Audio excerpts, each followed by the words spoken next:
Oke, assalamualaikum warahmatullahi wabarakatuh. Jumpa lagi bersama channel saya, Filialah.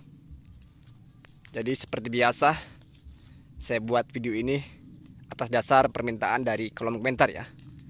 Kalau tidak salah namanya Bapak Nurdin kemarin berkomentar di video saya yang ingin dibuatkan atau ingin melihat profil dari perkebunan sawit saya ya. Jadi katanya banyak pohon pisang di tengah lorongnya. Oke. Kemarin saya itu shootnya dari agak kejauhan ya, makanya yang terlihat di lorong tengah ini ada banyak sekali tanaman pisang ya. Sebenarnya kalau diperdekat, ini bukan lorong ya Pak Nurdin ya, ini adalah parit kecil. Dahulu sebelum ditanam kelapa sawit di perkebunan saya ini memang sudah ada parit yang asalnya dari perkampungan ya, sehingga kalau kita tutup nanti bisa jadi untuk perkebunannya pasti tergenang air. Nah, maka dari itu kita buat parit seperti ini. Nah, ini ya, jelasnya seperti ini. Jadi bukan hanya pisang saja, ada beberapa juga saya tanam singkong, kemudian talas, pepaya juga ya. Kalaupun untuk singkong ini, untuk pisang ini bukan sengaja saya tanam ya. Sengaja saya tanam untuk buah-buahan, tidak seperti itu ceritanya. Jadi kalau di parit seperti ini otomatis ini kan rawan longsor ya, tanah bergerak, makanya kita buat untuk perkebunannya supaya aman dari longsor. Kita buat parit seperti ini, kemudian untuk bentengnya ini kita tanam dengan pisang seperti ini ya. Jadi profilnya seperti ini. Dan kemungkinan kita kemarin buat video dari luar sana ya, makanya terlihat di lorong tengahnya ini banyak sekali tanaman pisang. Nah ini, jadi ditanam untuk tanaman pisang ini sengaja supaya tidak terjadi longsor pada paritnya. Nah ini, jadi jarak antara parit dengan tanaman kelapa sawit kita ini antara 4-3 meter ya, bahkan ada juga yang dekat sekali dengan parit ini. Makanya kita antisipasi untuk tanaman pisang ini menjadi benteng supaya tidak terjadi longsor. Sebenarnya untuk tanaman lain di perkebunan sawit ini tidak disarankan atau tidak direkomendasikan ya. Sangat berpengaruh bagi pertumbuhan sawit kita. Cuman kalau yang terjadi seperti ini, ada parit seperti ini, otomatis kita membuat supaya perkebunan kita ini aman dari hama, kemudian dari ancaman longsor. Maka kita buat parit seperti ini, antisipasi longsor dan banjir ya. Nah ini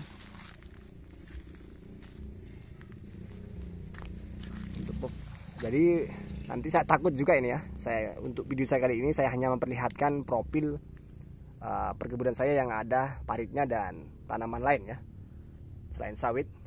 Kalau saya nanti banyak shoot dari pokok sawitnya dikira nanti saya pamer ya. Oke. Jadi seperti ini. Dan untuk lebar paritnya itu hanya 3 meter ya kan. Untuk lebar paritnya hanya 3 meter. Jadi seperti ini kita atur atau kita buat seperti ini. Nah ini. Untuk paritnya seperti ini, lebarnya hanya 3 meter ini.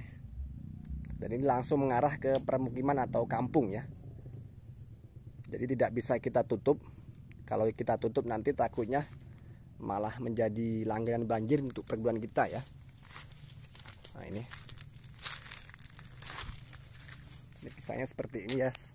Sama ya seperti rekan-rekan pisang rekan-rekan di rumah ya. Nah ini kalau tanya untuk sawitnya seperti ini, usia tanamnya sudah 4 tahun ini ya. Dan juga saya ingin cerita ya, ingin sharing. Kalaupun ada rekan-rekan ingin minta dibuatkan videonya tentang varietas sawit, penanganan hama, dan lain sebagainya, bisa tulis di kolom komentar ya. Saya ingatkan, di tempat daerah saya tinggal ini, untuk penduduknya mayoritas adalah petani kelapa sawit. Dan banyak sekali jenis-jenis tanah yang ada di tempat saya tinggal ini. Ada tanah perusahaan, ada tanah transmigrasi, ada juga yang namanya tanah nenek moyang ya. Jadi banyak sekali varietas sawit yang ditanam dari mulai PPKS, Sriwijaya, dan lain sebagainya, sangat banyak sekali. Jadi apabila rekan-rekan ada ingin dibuatkan video tentang sawit varietas apapun di usia berapapun, mudah-mudahan saya usahakan ada ya, karena poin untuk saya ini di tempat saya daerah tinggal ini banyak sekali sawitnya, bahkan jadi komoditas utama dalam mata pencarian penduduk daerah tempat saya tinggal ini. Ya, memang sangat banyak sekali untuk pisangnya.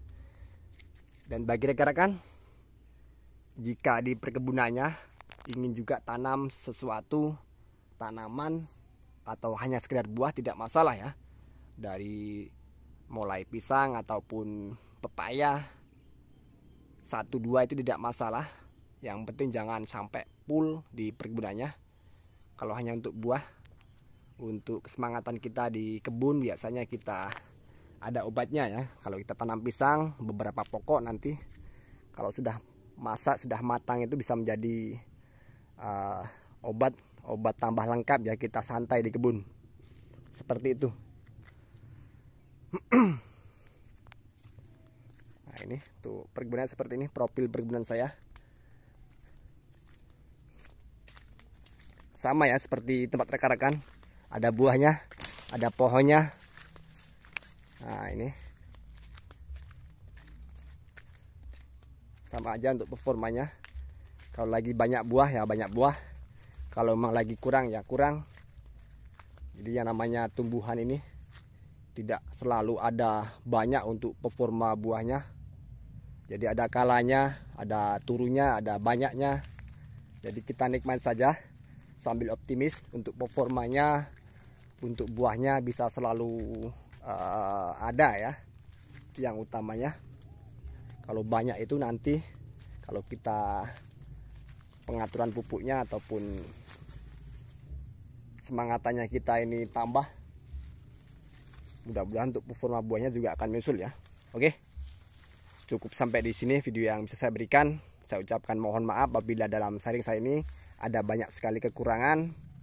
Dan kembali lagi untuk Bapak Nurdin saat tadi sudah saya berjelas ya, bukan saya ini tanam sawit kemudian di lorongnya saya tanam pisang ataupun tanaman lain ya. Ini hanya untuk hanya untuk benteng supaya tidak terjadi erosi, tidak terjadi tanah gerak. Saya buat tanaman pisang ini menjadi pembatas antara parit dan kebun sawit ya. Oke, saya tutup. Assalamualaikum warahmatullahi wabarakatuh.